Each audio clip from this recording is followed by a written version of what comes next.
An engagement is a once-in-a-lifetime event. Funerals, they can wait. My cousin sneered as she brushed past me the night before. Her words cut through me like glass. And the worst part, she wasn't the only one who thought it. Hi everyone, my name is Era Monroe. And on the day I buried my husband, the man who held me when storms ripped through my life, my entire family was at my sister's engagement party instead. Not one parent, not my best friend, not a single sibling. I remember standing at the church doors, staring at the empty pews, my hands trembling against the cold wood of the coffin. The silence was deafening, broken only by the pastor's voice, and the wind rattling the stained glass windows dot inside. I kept telling myself, maybe they'll come. Maybe someone will walk in late but repentant. But each minute passed like a cruel reminder that I was alone, utterly, deliberately abandoned.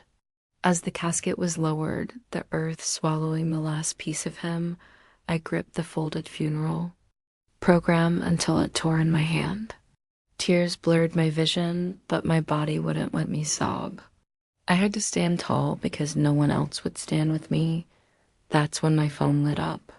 One message glowing against the dark screen. We need to talk now. Then 36 missed calls. Her timing was brutal. Her absence was louder than thunder. In that moment, something inside me shifted. Grief and betrayal fused together, sparking something. Cold, sharp, and unyielding. I looked at the hole in the ground, then at the phone in my hand. A cruel irony wrapped itself around me like smoke. While I buried love, they celebrated champagne and diamonds. And as the dirt began to cover the casket, I whispered one silent vow into the chilled air.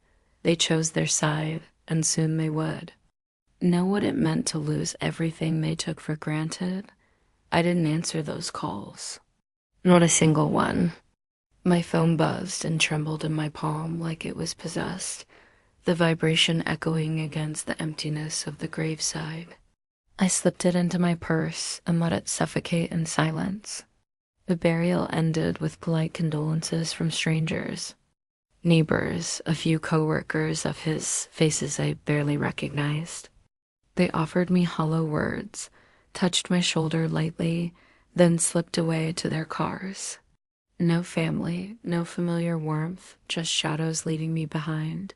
When the last shovel of dirt hit the grave, I stood frozen. My legs wanted to collapse, but my heart had already done that hours ago. That's when the truth struck me like lightning. I had no one, at least not in the family that claimed to love me. I walked to my car, the world around me blurry with grief and disbelief. The laughter from across town at the engagement party seemed to seep into my bones like poison.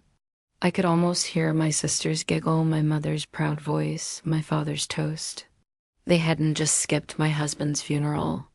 They had chosen her celebration over my devastation. As I sat in the driver's seat, I finally unlocked my phone. The messages stared back at me. We need to talk now. Call me immediately. This isn't what you think. Pick up.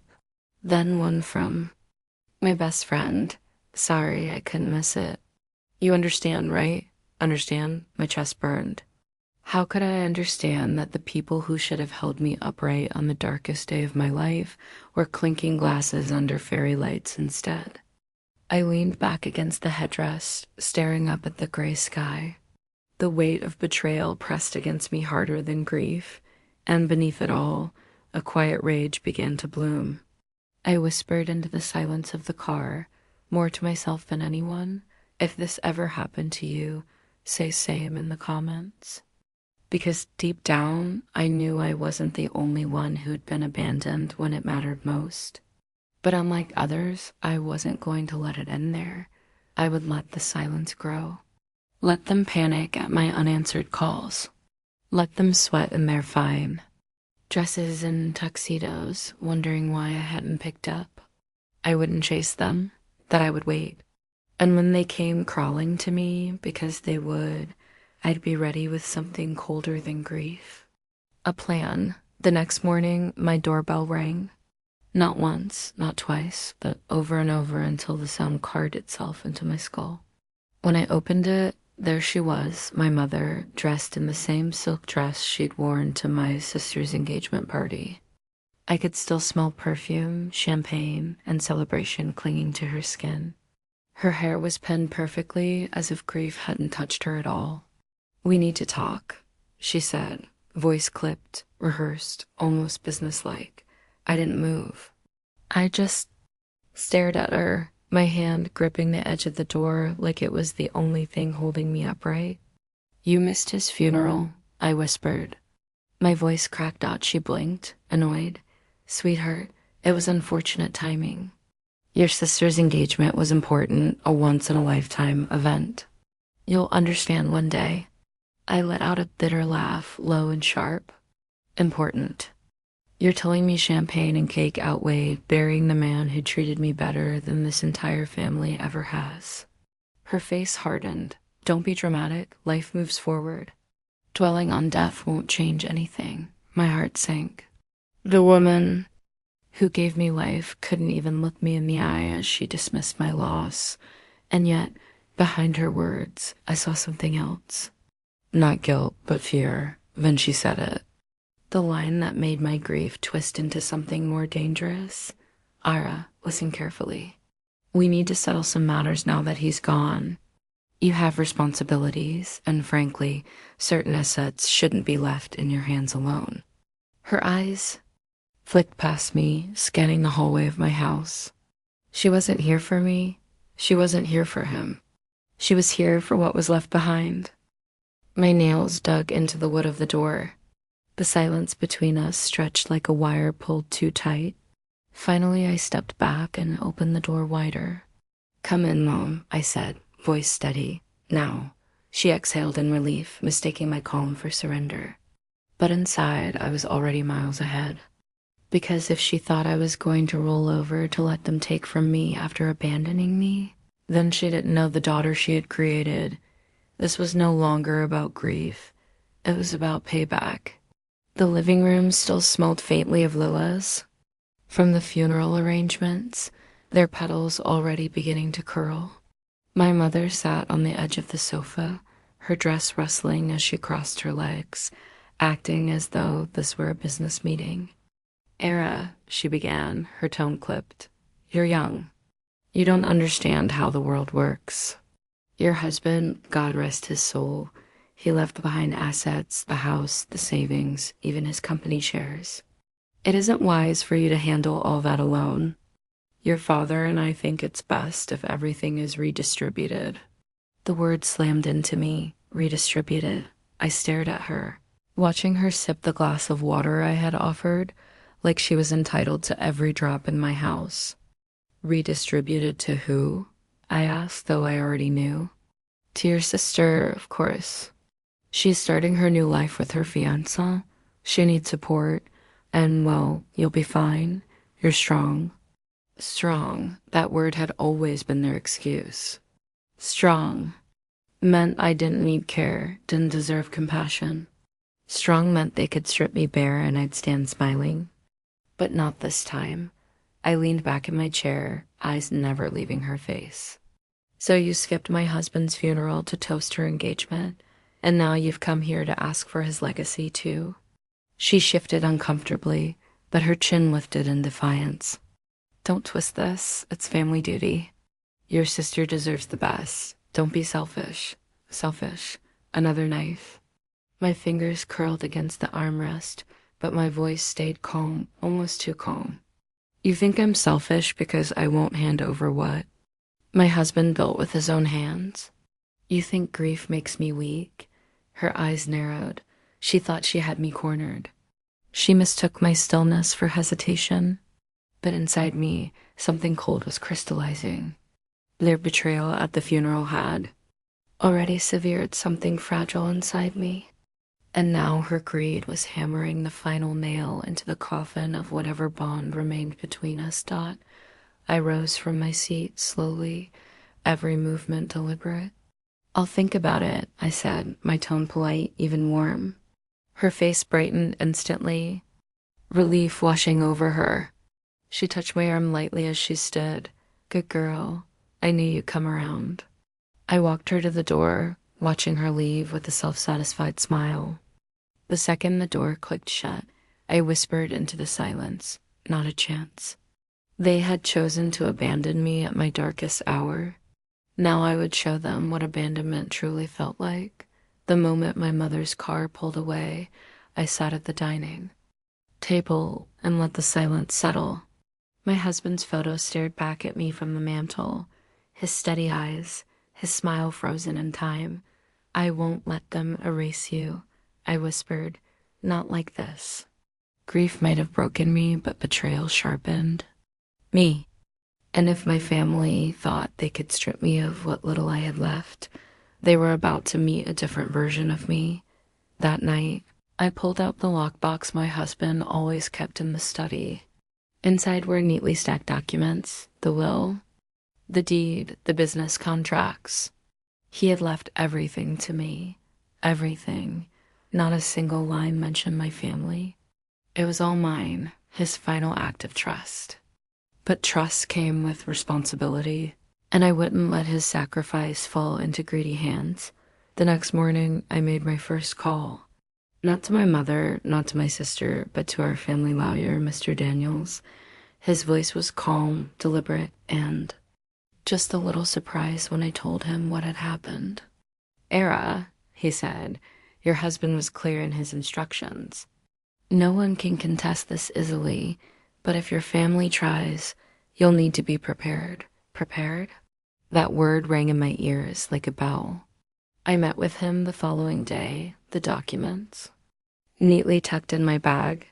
As we reviewed every clause, every signature, a plan began to take shape, quiet, precise. I wouldn't confront them with anger. I'd let the law itself be my shield.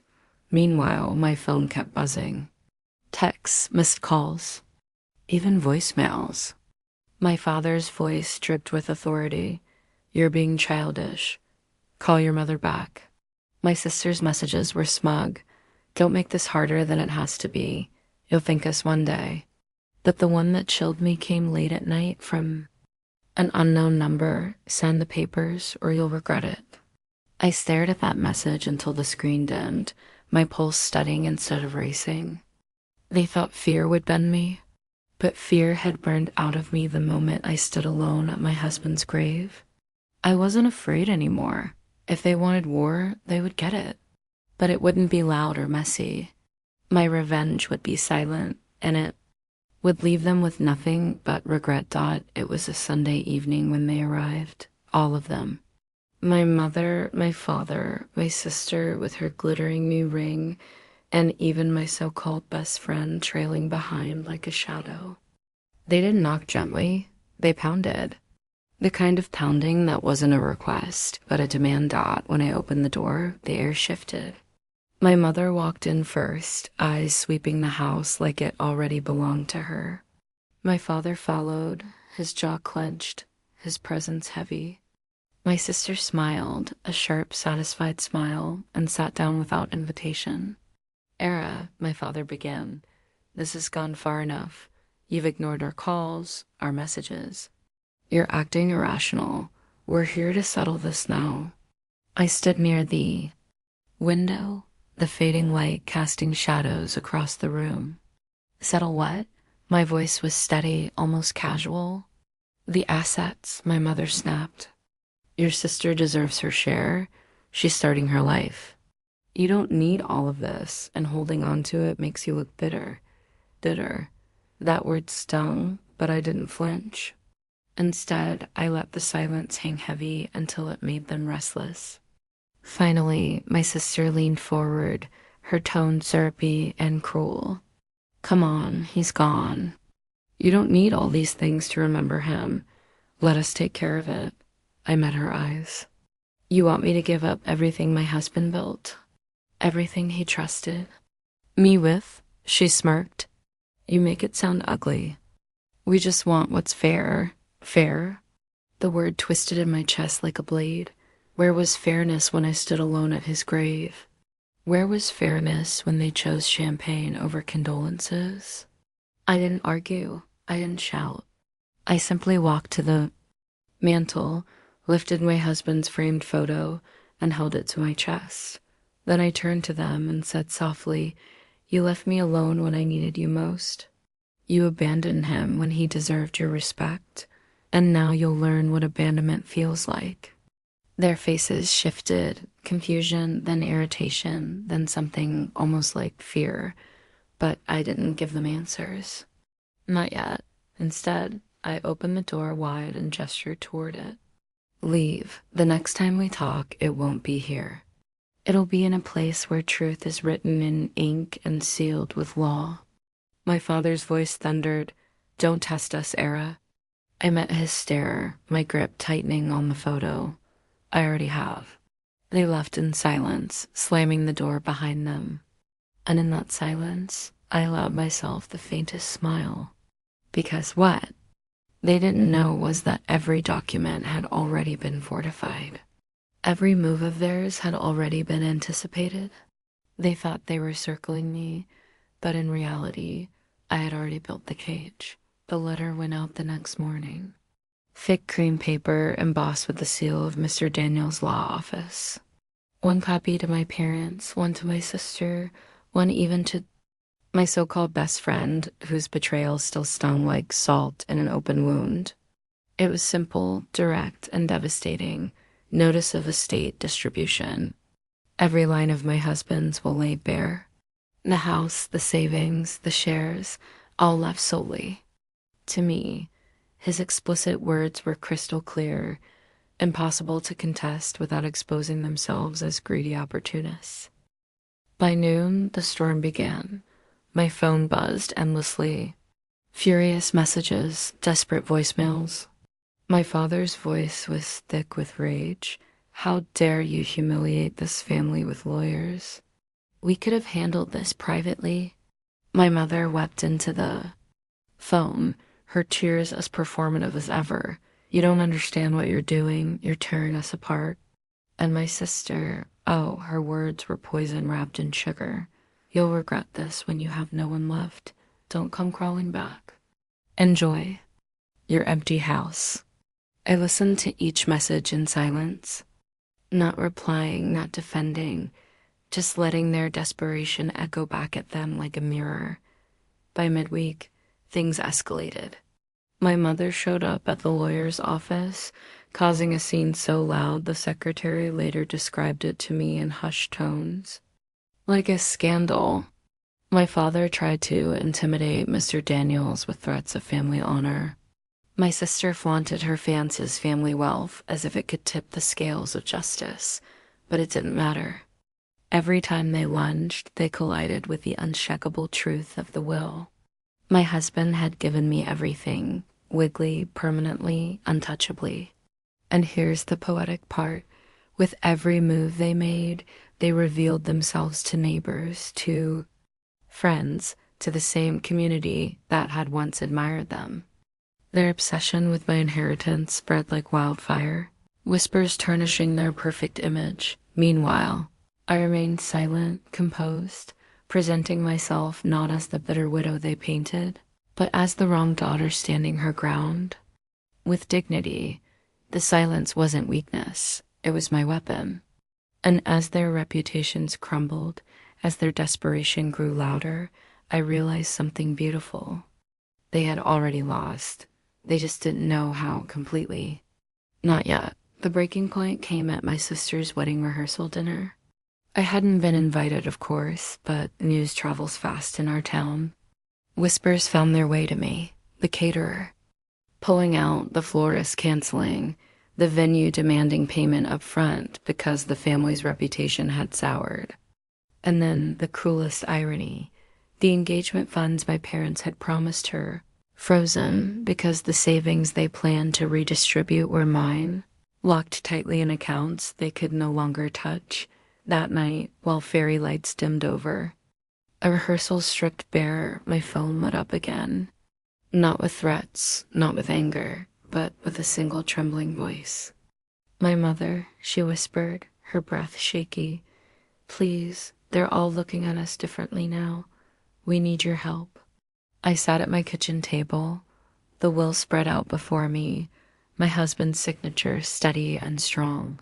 For a moment, I closed my eyes and let the silence wash over me, remembering the grave, the empty pews, the casket lowered without them. And then I smiled, a calm, deliberate smile. I needed you once too, Mom, I said softly, and you chose champagne over compassion. Now you'll learn what that choice costs. Her sob cracked through the phone, but I didn't linger. I ended the call with the same quiet finality they had given me on the day of the funeral. Days later, the wedding went on, but stripped, humbled, a shell of the grand affair they had envisioned. Guests murmured about the missing luxuries, about the whispers of greed, and my sister, in her gown, wore not pride, but shame. As for me, I didn't show up. I spent that day at the cemetery, laying fresh lilac at my husband's grave. I told him everything, how silence had been my blade, how dignity had been my armor, how betrayal had undone itself without me ever needing to scream. The wind moved through the trees gently, as though he was listening, and I knew then, with a certainty that filled every vein in my body, they had abandoned me, but I had buried them too. Not in earth, not in stone, but in the truth of their own. Choices and nothing, no apology, no regret, could unearth them.